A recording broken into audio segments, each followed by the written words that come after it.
Hi students, welcome to the smart commerce channel class.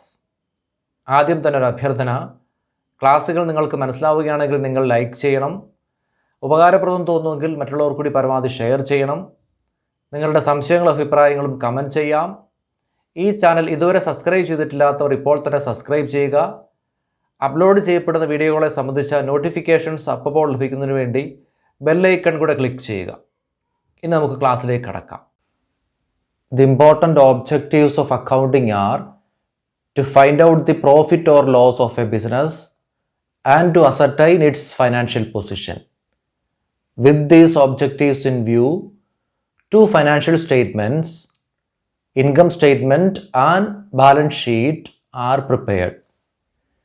Income statement is traditionally known as trading and profit and loss account, and position statement is known as balance sheet.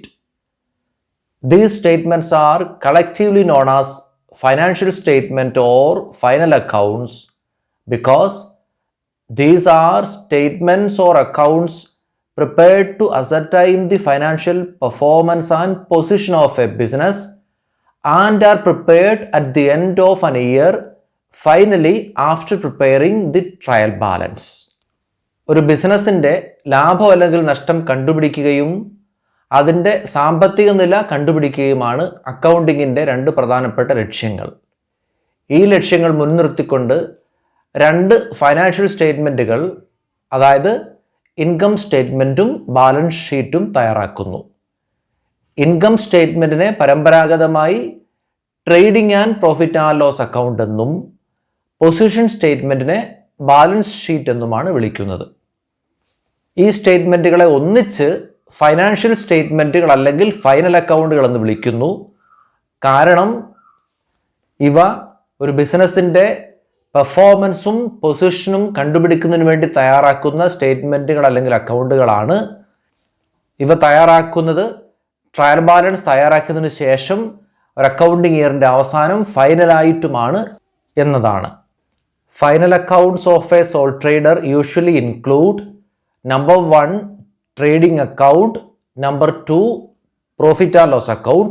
These two accounts are prepared together and known as trading and profit and loss account. And number 3 balance sheet. ഒരു sole ട്രേഡറിൻ്റെ final അക്കൗണ്ടുകളിൽ സാധാരണ 1 trading account, 2 profit and loss account, ഇവ രണ്ടും കൂടെ ഒന്നിച്ചാണ് തയ്യാറാക്കുന്നത്. അതുകൊണ്ട് trading and profit and loss account എന്നാണ് അറിയപ്പെടുന്നത്. 3 ബാലൻസ് ഷീറ്റ് ഇവയാണ് ഉൾപ്പെടുന്നത്.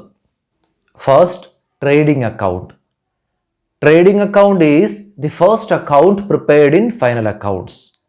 It is prepared to ascertain the overall result of trading of an undertaking. Trading means buying and selling of goods and services. Therefore, trading account is prepared to find out the result of, that is the gross profit or gross loss of buying and selling goods and services. The gross profit or gross loss is the difference between sales, that is income earned from sale of goods, and cost of goods sold. Final അക്കൗണ്ടുകളിൽ ആദ്യം തയ്യാറാക്കുന്ന അക്കൗണ്ടാണ് trading account. ഒരു സ്ഥാപനത്തിൻ്റെ ട്രേഡിങ്ങിൻ്റെ overall result കണ്ടുപിടിക്കുന്നതിന് വേണ്ടിയാണ് ഇത് തയ്യാറാക്കുന്നത്. Trading എന്ന് പറഞ്ഞാൽ സാധനങ്ങളും സേവനങ്ങളും വാങ്ങുകയും വിൽക്കുകയും ചെയ്യുക എന്നാണ്. അതുകൊണ്ട് സാധനങ്ങളും സേവനങ്ങളും വാങ്ങുകയും വിൽക്കുകയും ചെയ്യുന്നതിൻ്റെ റിസൾട്ട് എന്ന് പറഞ്ഞാൽ സാധനങ്ങളും സേവനങ്ങളും വാങ്ങുകയും വിൽക്കുകയും ചെയ്യുന്നതിൽ നിന്നുള്ള ലാഭം അല്ലെങ്കിൽ നഷ്ടം കണ്ടുപിടിക്കുന്നതിന് വേണ്ടിയാണ് ട്രേഡിംഗ് അക്കൗണ്ട് തയ്യാറാക്കുന്നത്. ട്രേഡിങ്ങിൻ്റെ റിസൾട്ട് അഥവാ ഗ്രോസ് പ്രോഫിറ്റ് അല്ലെങ്കിൽ ഗ്രോസ് ലോസ് സെയിൽസും, അതായത് സാധനങ്ങൾ വിൽക്കുന്നതിൽ നിന്ന് കിട്ടുന്ന ഇൻകവും വിറ്റ സാധനങ്ങളുടെ ചിലവും തമ്മിലുള്ള വ്യത്യാസമാണ്. Cost of goods sold is the total cost of the goods sold, that is the total of the cost of purchases, that is the cost of purchasing the goods, cost incurred for carrying in the purchased goods, cost of production in case goods are to be processed through any production process before selling it. It includes all direct expenses, that is, expenses incurred directly for production till goods are made fit for sale, that is, till goods are packed for sale. Cost of goods sold എന്ന് പറഞ്ഞാൽ വിറ്റ സാധനങ്ങൾക്ക് വേണ്ടിയായ മൊത്തം കോസ്റ്റാണ്. എന്ന് പറഞ്ഞാൽ വിറ്റ സാധനങ്ങൾ വാങ്ങുന്നതിന് വേണ്ടിയായ ചിലവ്, അവ സ്ഥാപനത്തിലേക്ക് കൊണ്ടുവരുന്നതിന് വേണ്ടിയാകുന്ന ചിലവ്, അവ വിൽക്കുന്നതിന് മുൻപ് എന്തെങ്കിലും ഉൽപ്പാദന പ്രക്രിയയിലൂടെ പോകേണ്ടതായിട്ടുണ്ടായിരുന്നെങ്കിൽ ഉൽപ്പാദനത്തിന് വേണ്ടിയായ ചിലവ് തുടങ്ങിയവയുടെ ടോട്ടലാണ്. ഇതിൽ എല്ലാ ഡയറക്റ്റ് ചിലവുകളും പെടുന്നു. എന്ന് പറഞ്ഞാൽ ഉൽപ്പാദനവുമായി നേരിട്ട് ബന്ധപ്പെട്ട എല്ലാ ചിലവുകളും ഉൾപ്പെടുന്നു. അതായത് ഉൽപ്പാദനം പൂർത്തിയാക്കി സാധനങ്ങൾ വിൽപ്പനയ്ക്ക് യോഗ്യമാക്കുന്നത് വരെയുള്ള, എന്ന് പറഞ്ഞാൽ ഉൽപ്പാദനം പൂർത്തിയാക്കി സാധനങ്ങൾ പായ്ക്ക് ചെയ്യുന്നത് വരെയുള്ള ചിലവുകൾ ഇതിൽ ഉൾപ്പെടുന്നു. Now preparation of trading account. Sales, that is the income earned from sale of goods, is taken on the credit side of the trading account, and the cost of goods sold, that is the cost of purchases, direct expenses, that is incurred till goods are made fit for sale, that is incurred till goods are packed, are taken on the debit side. Sales, അതായത് സാധനങ്ങൾ വിൽക്കുന്നതിൽ നിന്നുള്ള income trading അക്കൗണ്ടിൻ്റെ credit സൈഡിൽ എടുക്കുന്നു. Cost of goods sold, അതായത് സാധനങ്ങൾ purchase ചെയ്യുന്നതിന് വേണ്ടിയായ ചിലവ്, ഉൽപ്പാദനവുമായി നേരിട്ട് ബന്ധപ്പെട്ട ചിലവുകൾ അല്ലെങ്കിൽ ഡയറക്റ്റ് എക്സ്പെൻസുകൾ, അതായത് ഉൽപ്പാദനം പൂർത്തിയാക്കി സാധനങ്ങൾ വിൽക്കാൻ തക്ക പാകത്തിലാക്കുന്നത് വരെയുള്ള, എന്ന് പറഞ്ഞാൽ സാധനങ്ങൾ പായ്ക്ക് ചെയ്യുന്നത് വരെയുള്ള ചിലവുകൾ, അവ ട്രേഡിംഗ് അക്കൗണ്ടിൻ്റെ ഡെബിറ്റ് സൈഡിലും എടുക്കുന്നു. Opening stock of goods, that is the goods came as the closing stock or the goods remained unsold in the previous year, is also sold this year or included in the goods sold this year, and therefore the cost of the opening stock is also included in the cost of goods sold and taken on the debit side. Opening stock, അതായത് കഴിഞ്ഞ വർഷം വിൽക്കാതെ മിച്ചം വരുന്ന closing സ്റ്റോക്കായിട്ട് വന്ന സാധനങ്ങൾ, അതും ഈ വർഷം വിറ്റ സാധനങ്ങളിൽ ഉൾപ്പെടുന്നു എന്നുള്ളത് കൊണ്ട് ഈ വർഷം വിറ്റ സാധനങ്ങളുടെ കോസ്റ്റിൽ അതിൻ്റെ കോസ്റ്റും ഉൾപ്പെടുന്നു. അതുകൊണ്ട് ഓപ്പണിംഗ് സ്റ്റോക്കും ട്രേഡിംഗ് അക്കൗണ്ടിൻ്റെ ഡെബിറ്റ് സൈഡിൽ എടുക്കുന്നു. Closing stock of goods, that is the stock of goods unsold this year and therefore not included in the goods sold this year and therefore cannot be included in the cost of goods sold this year. Therefore, it is to be subtracted from the cost of goods sold. To get the effect of subtracting the same from the debit side, closing stock is taken on the credit side of the trading account.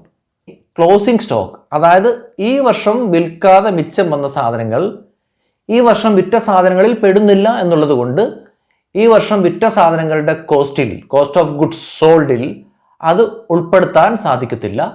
അതുകൊണ്ട് അതിൻ്റെ cost debit സൈഡിൽ നിന്ന് കുറയ്ക്കേണ്ടതായിട്ടുണ്ട്. Debit സൈഡിൽ നിന്ന് കുറയ്ക്കുന്ന അതേ effect കിട്ടുന്നതിന് വേണ്ടി അത് ക്ലോസിംഗ് സ്റ്റോക്ക് ക്രെഡിറ്റ് സൈഡിൽ കാണിക്കുന്നു. The difference between the sides will be gross profit if the credit side, that is the income side, is more than the debit side or expenses side. The difference will be gross loss if the debit side, that is expenses side, is more than the credit side or income side. The difference is inserted into this side where the amount is less, writing gross profit or gross loss carried down as the gross profit or gross loss is carried down to the profit and loss account and the account is continued as profit and loss account. Now let's discuss some examples of direct expenses which are taken on the debit side of the trading account. Number 1, carriage, cartage and freight. Carriage, cartage and freight may also be given as carriage in, cartage in and freight in, or carriage inwards, cartage inwards and freight inwards, or carriage on purchase, cartage on purchase and freight on purchase.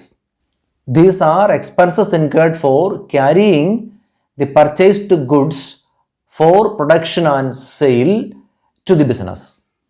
These are direct expenses and taken on the debit side of the trading account. If such expenses are given as carriage out and freight out, or carriage outwards, cartage outwards and freight outwards, or carriage on sales, cartage on sales or freight on sales, these expenses are expenses incurred for carrying the produced goods out for sale. Therefore, these expenses are not direct expenses. Carriage, cartage, freight ഇവ carriage in, freight in, അല്ലെങ്കിൽ carriage inwards, cartage inwards, freight inwards, അല്ലെങ്കിൽ carriage on purchase, cartage on purchase, freight on purchase എന്നൊക്കെ കൂടെ ക്വസ്റ്റ്യനിൽ നൽകപ്പെടാം. ഇവ ഉൽപാദനത്തിനും വിൽപ്പനയ്ക്കും വേണ്ടി വാങ്ങിയ സാധനങ്ങൾ സ്ഥാപനത്തിലേക്ക് കൊണ്ടുവരുന്നതിനാകുന്ന ചിലവാണ്. അതുകൊണ്ട് ഇവ ഉൽപാദനവുമായിട്ട് നേരിട്ട് ബന്ധപ്പെട്ട ചിലവാണ്, ഡയറക്റ്റ് എക്സ്പെൻസ് ആണ്. അതുകൊണ്ട് ഇവ ട്രേഡിംഗ് അക്കൗണ്ടിൽ ഡെബിറ്റ് ചെയ്യുന്നു.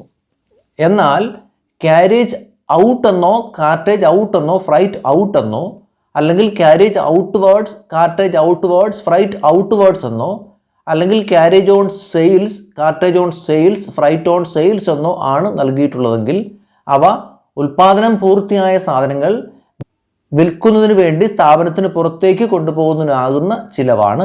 അതുകൊണ്ട് അവ ഡയറക്റ്റ് അല്ല. Number 2, wages. Wages are paid to workers who are engaged in production and therefore are direct expenses debited in the trading account.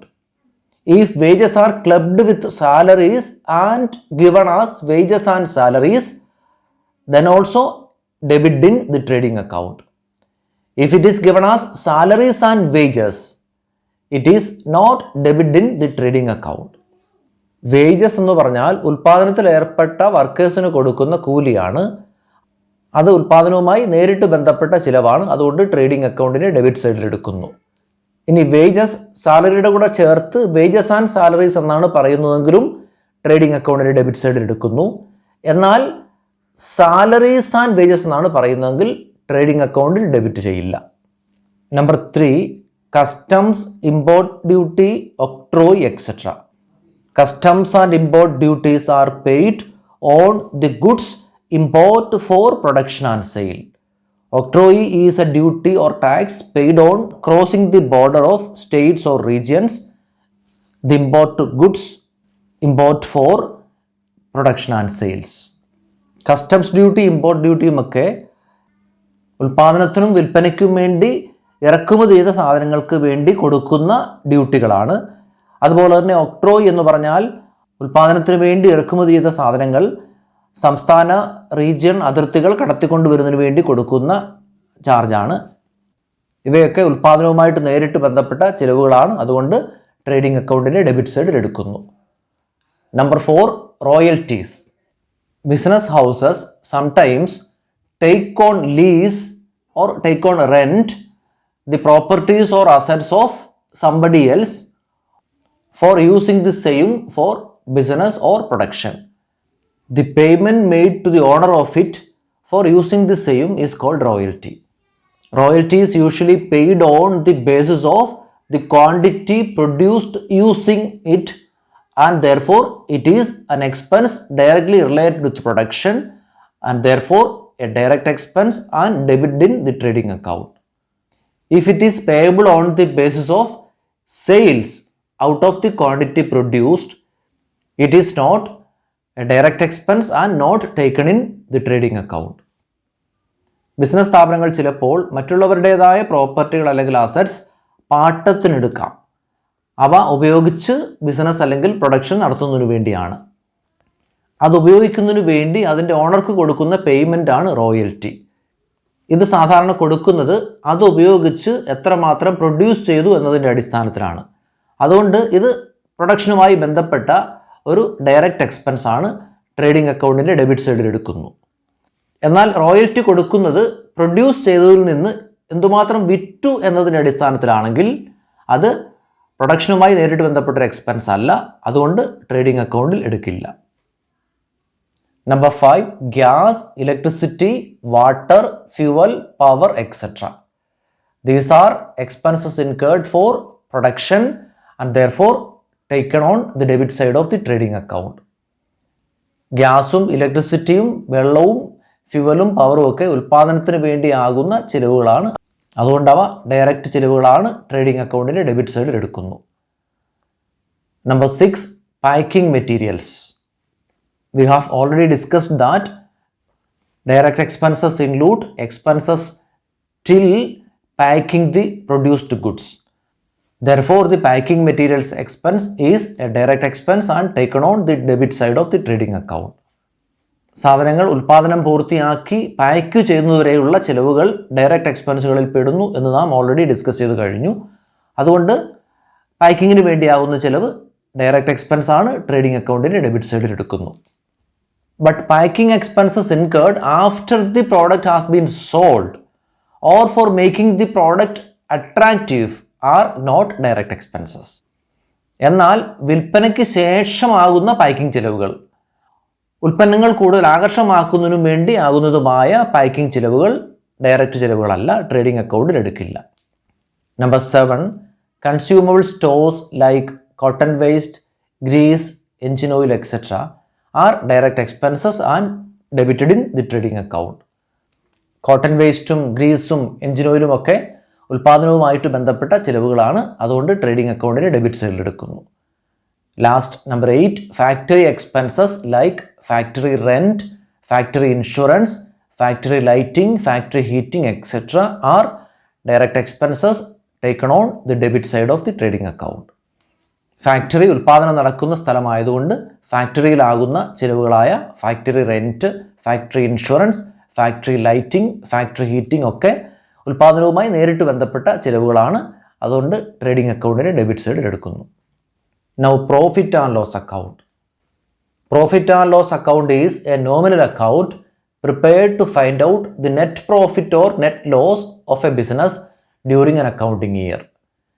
In trading account, only direct expenses which are directly incurred for production, that is incurred till making the goods fit for sale or till packing the goods, only are taken.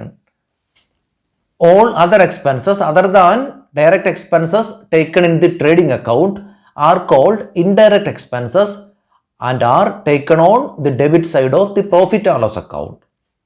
Profit and loss account ഒരു nominal account ആണ്. ഒരു ബിസിനസ്സിൻ്റെ ഒരു വർഷത്തെ net profit അല്ലെങ്കിൽ net loss കണ്ടുപിടിക്കുന്നതിന് വേണ്ടിയാണ് ഇത് തയ്യാറാക്കുന്നത്. ഡയറക്റ്റ് ചിലവുകൾ, അതായത് ഉൽപ്പാദനവുമായി നേരിട്ട് ബന്ധപ്പെട്ട ചിലവുകൾ എന്ന് പറഞ്ഞാൽ സാധനങ്ങൾ ഉൽപ്പാദനം പൂർത്തിയാക്കി വിൽപ്പനയ്ക്ക് പാകമാക്കുന്നത് വരെയുള്ള ചിലവുകൾ എന്ന് പറഞ്ഞാൽ സാധനങ്ങൾ പാക്ക് ചെയ്യുന്നത് വരെയുള്ള ചിലവുകൾ മാത്രമാണ് ട്രേഡിംഗ് അക്കൗണ്ടിൽ എടുക്കുന്നത്. ട്രേഡിംഗ് അക്കൗണ്ടിൽ എടുക്കാത്ത ബാക്കി എല്ലാ ചിലവുകളെയും ഇൻഡയറക്റ്റ് ചിലവുകൾ എന്നാണ് വിളിക്കുന്നത്.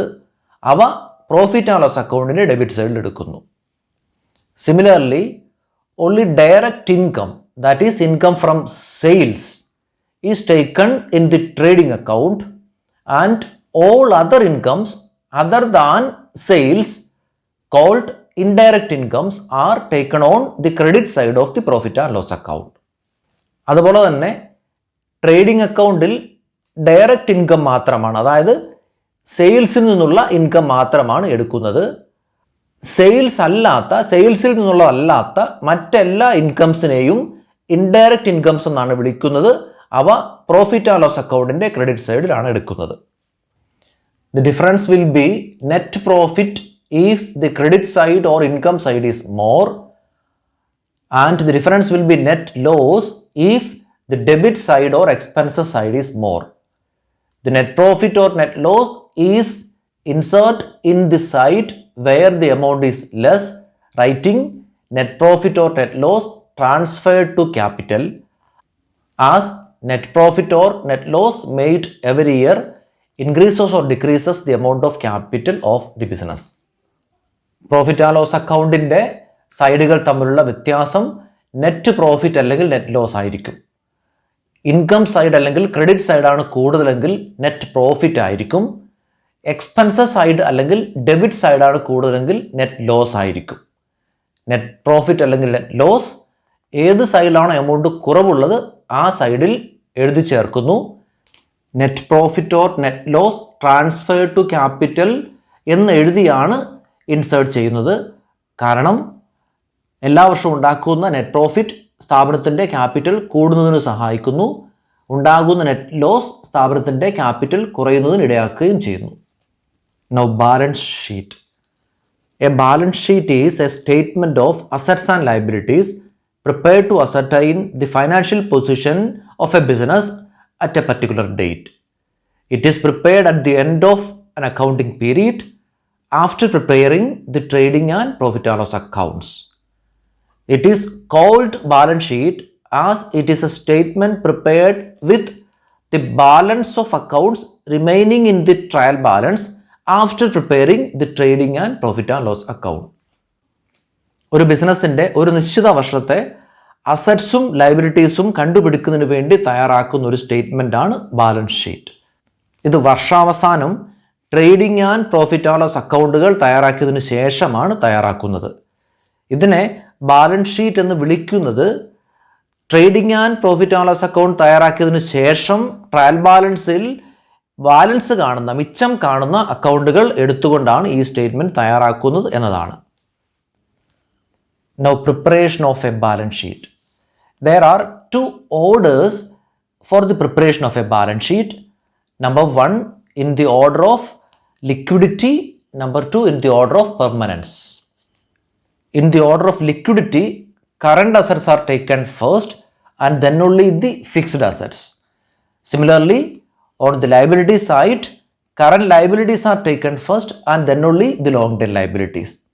But in the order of permanence, fixed assets are taken first and then only the current assets. And while we come to the liability side, long tail liabilities are taken first and then only the current liabilities. A sole trader prepares his balance sheet in the order of liquidity. ഒരു balance sheet തയ്യാറാക്കുന്നതിന് രണ്ട് ഓർഡറുകളുണ്ട്. ഒന്ന് liquidity order, രണ്ട് permanence order. Liquidity ഓർഡറിൽ ആദ്യം current അസറ്റ്സും പിന്നീട് മാത്രം fixed അസറ്റ്സും എടുക്കും. ലയബിലിറ്റി സൈഡിൽ ആദ്യം കറണ്ട് ലയബിലിറ്റീസും പിന്നീട് ലോങ് ടൈം ലയബിലിറ്റീസും എടുക്കും. പെർമനൻസ് ഓർഡറിൽ ആദ്യം ഫിക്സഡ് അസറ്റ്സ് എടുക്കും, പിന്നീട് മാത്രം കറണ്ട് അസറ്റ്സ് എടുക്കും. ലയബിലിറ്റി സൈഡിലേക്ക് വന്നാൽ ആദ്യം ലോങ് ടൈം ലയബിലിറ്റീസ് എടുക്കും, പിന്നീട് മാത്രം കറണ്ട് ലയബിലിറ്റീസ് എടുക്കും. ഒരു സോൾ ട്രേഡർ തൻ്റെ ബാലൻസ് ഷീറ്റ് തയ്യാറാക്കുന്നത് ലിക്വിഡിറ്റി ഓർഡറിലാണ്. എന്ന് പറഞ്ഞാൽ അസറ്റ് സൈഡിൽ ആദ്യം കറണ്ട് അസറ്റ്സും പിന്നീട് ഫിക്സഡ് അസറ്റ്സും, ലയബിലിറ്റി സൈഡിൽ ആദ്യം കറണ്ട് ലയബിലിറ്റീസും പിന്നീട് ലോങ് ടൈം ലയബിലിറ്റീസും. Means that on the asset side first the current assets and then the fixed assets. On the liability side first the current liabilities and then the long time liabilities. അടുത്ത ക്ലാസ്സുമായി അടുത്ത എപ്പിസോഡിൽ നമുക്ക് വീണ്ടും കണ്ടുമുട്ടാം. അതുവരേക്കും by.